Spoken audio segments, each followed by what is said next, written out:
ನಾನಿವತ್ತು ಒಣ ಚಟ್ನಿ ಸೋರೆಕಾಯಿ ಸಾರು ಮಾಡ್ತಾ ಇದ್ದೇನೆ.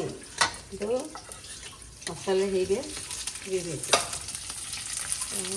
ಕೊತ್ತಂಬರಿ ಹಾಕಿದ್ದೀನಿ, ಮತ್ತು ಒಣಮೆಣಸು, ಬೆಳಗ್ಗೆ ಮೆಣಸು ಹಾಕಿದ್ದೀನಿ, ಜೀರಿಗೆ, ಸಾಸಿವೆ, ಮೆಂತೆ ಎಲ್ಲ ಹಾಕಿದ್ದೀನಿ. ಈಗ ಚೆನ್ನಾಗಿ ಎಣ್ಣೆಯಲ್ಲಿ ಹುರಿಯೋದು. ಇದು ಎಣ್ಣೆಯಲ್ಲಿ ಇದನ್ನು ಹುರ್ಕೊಳ್ಳೋದು ಚೆಂದ. ಎಣ್ಣೆಯಲ್ಲಿ ಹುರಿದು ಆಮೇಲೆ ಕಾಯಿ, ಈರುಳ್ಳಿ, ಇದು ಈರುಳ್ಳಿ ಬೆಳ್ಳುಳ್ಳಿ ಹಾಕಿದ್ದೀನಿ.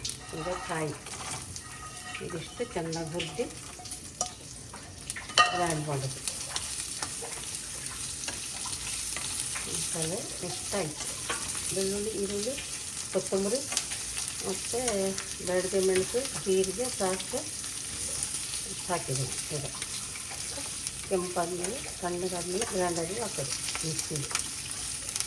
ಈಗ ನಾನು ಸೋರೆಕಾಯಿಗೆ ಟೊಮಾಟೊಗೆ ಎಣ್ಣೆ ಹಾಕ್ತಾಯಿದ್ದೀನಿ. ಈರುಳ್ಳಿ ಹಾಕಿದೆ, ಟೊಮಾಟೊ ಹಾಕಿದೆ, ಈರುಳ್ಳಿ ಟೊಮಾಟೊ ಆಯಿತು. ಈಗ ಅದನ್ನು ಚೆನ್ನಾಗಿ ಹುರಿಬೇಕು.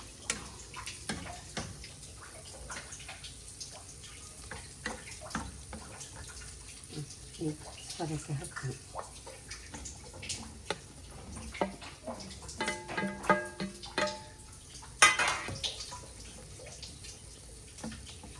ಇದಕ್ಕೆ ರುಚಿಗೆ ತಕ್ಕನಾಗಿ ಸ್ವಲ್ಪ ಉಪ್ಪು,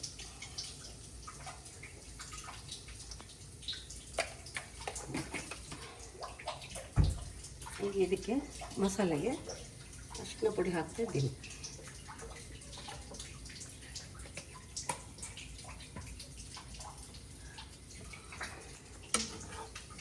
ಈಗ ಚೆನ್ನಾಗಿ ಬೆಂದ ಮೇಲೆ ಮಸಾಲೆ ಹುರಿದಿಟ್ಟಿದ್ದೀನಲ್ಲ ಅದನ್ನು ಗ್ರೈಂಡ್ ಮಾಡಿ ಹಾಕೋದು. ಮಸಾಲೆ ಮಿಕ್ಸಿಗೆ ಹಾಕಿ ಇದೀಗ ಬೇಯಬೇಕು ಚೆನ್ನಾಗಿ.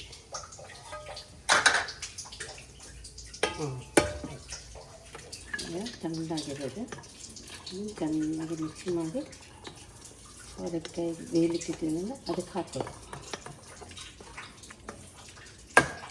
ಇದು ಒಣ ಚಟ್ನಿ.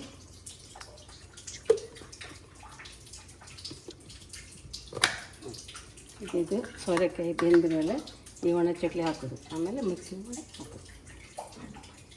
ಈಗ ನಾನು ಸೋರೆಕಾಯಿ, ಟೊಮೆಟೊ, ಈರುಳ್ಳಿ ಎಲ್ಲ ಬೇಯಿಸಿದ್ದು ಇದಕ್ಕೆ ಹಾಕ್ತಾಯಿದ್ದೀನಿ. ಇದೆಲ್ಲ ಇದಕ್ಕೆ ಹಾಕಿದೆ.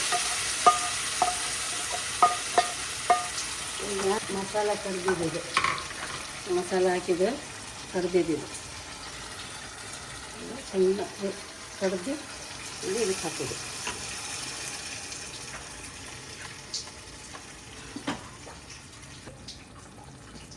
ಇದಕ್ಕೆ ಎಷ್ಟು ಬೇಕಷ್ಟು ನೀರು ಹಾಕ್ತೀನಿ ನೋಡಿ. ಎಷ್ಟು ನೀರು ಹಾಕ್ಬೇಕಷ್ಟು ಮಸಾಲೆಗೆ. ಇದು ಚೆನ್ನಾಗಿ ಕುದಿ ಬಂದ ಮೇಲೆ ಒಣ ಚಟ್ನಿ ಇದಕ್ಕೆ ಹಾಕೋದು. ಇದಕ್ಕೆ ಚೆನ್ನಾಗಿ ಕುದಿ ಬರಲಿ. ಈಗ ನಾನು ಇದಕ್ಕೆ ಚಟ್ನಿ ಹಾಕ್ತಾಯಿದ್ದೀನಿ, ಒಣ ಚಟ್ನಿ, ಸೋರೆಕಾಯಿ ಒಣ ಚಟ್ನಿ ಸಾರು.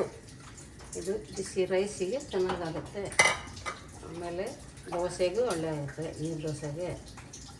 ಆಯಿತು, ಇದಿಷ್ಟು ಕುದಿ ಬಂದುಬಿಟ್ರೆ ಸಾರು ಆಯಿತು. ಒಣ ಚಟ್ನಿ ಸೋರೆಕಾಯಿ ಸಾರು. ನೀವು ಸಬ್ಸ್ಕ್ರೈಬ್ ಮಾಡಿ, ಲೈಕ್ ಮಾಡಿ, ಶೇರ್ ಮಾಡಿ. Thank you.